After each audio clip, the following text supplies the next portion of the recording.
a French lawyer who became one of the most powerful men in France during the French Revolution. A man who has been described as both a fanatic and a hero. He led the Reign of Terror, sentencing thousands to death, but was himself sentenced to death at the guillotine.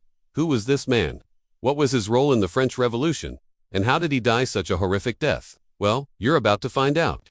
This is the story of Maximilien Robespierre. Maximilien Robespierre was born in 1758 in the town of Arras in northern France. His father was a well-to-do lawyer, and it seemed that young Max would follow in his father's footsteps.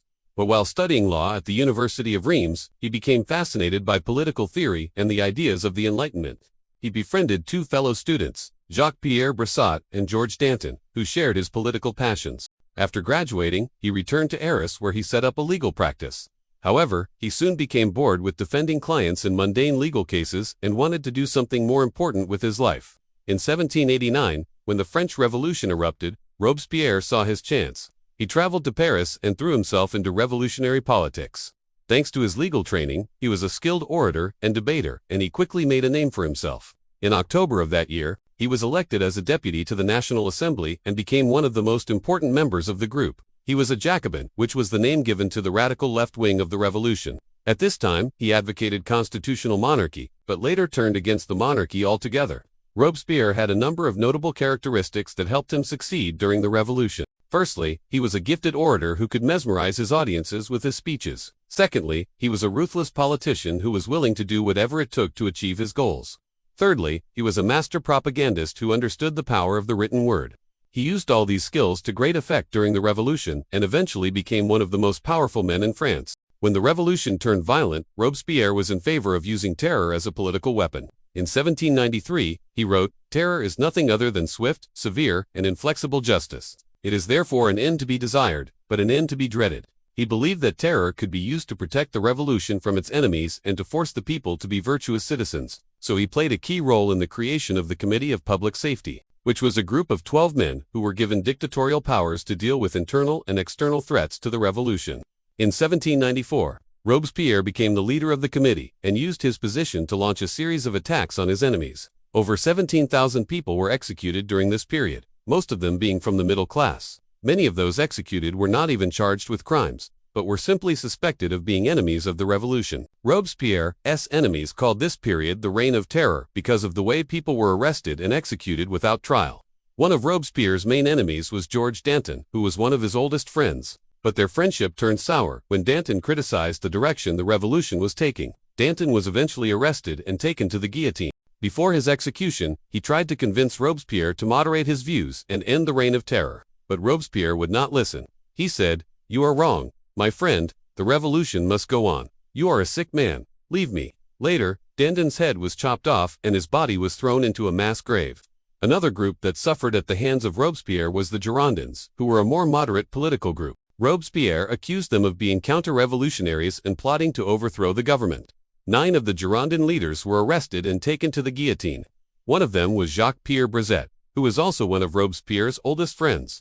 As he ascended the scaffold, he shouted, "Liberty and vengeance." But there would be no vengeance. All 9 Girondins were executed, and their heads were paraded around the streets of Paris on pikes. However, Robespierre's enemies were not only his political opponents, some of them were close to him. For example, Louis-Antoine de Saint-Just was a young revolutionary who became one of Robespierre's closest allies. He shared Robespierre's belief in the necessity of terror and was a key member of the Committee of Public Safety. But eventually, Saint-Just fell victim to the very terror he had helped to create when Robespierre decided to arrest and execute anyone who opposed him. Saint-Just was sent to the guillotine at the age of just 26. But despite all these executions, Robespierre's enemies continued to plot against him. He had made too many powerful enemies during the Reign of Terror, and they were now ready to strike.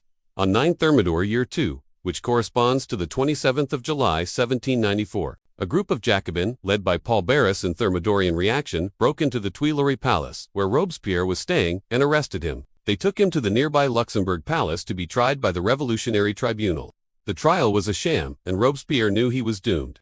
He made a final speech in his defense, but it was cut short by shouts of "Lech mich Imarsch" from the crowd. He was found guilty and sentenced to death. As he was being led to the guillotine, he fainted and had to be carried up the stairs. When he came to, he saw the faces of the crowd and cried, "Oh, what a beautiful death." Then he put his head on the block and the blade fell. It was over. The revolutionary titan had fallen. After Robespierre's execution, the Reign of Terror came to an end, and the French Revolution entered a more moderate phase.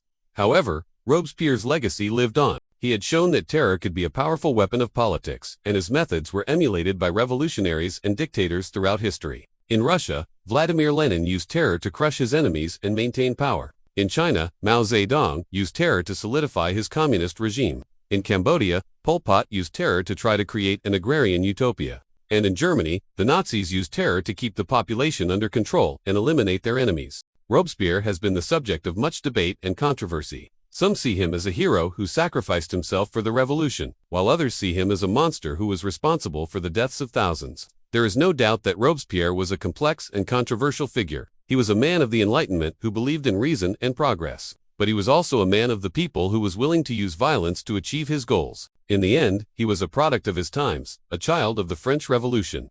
So what do you think? Was Maximilien Robespierre a hero or a monster? Let us know in the comments below.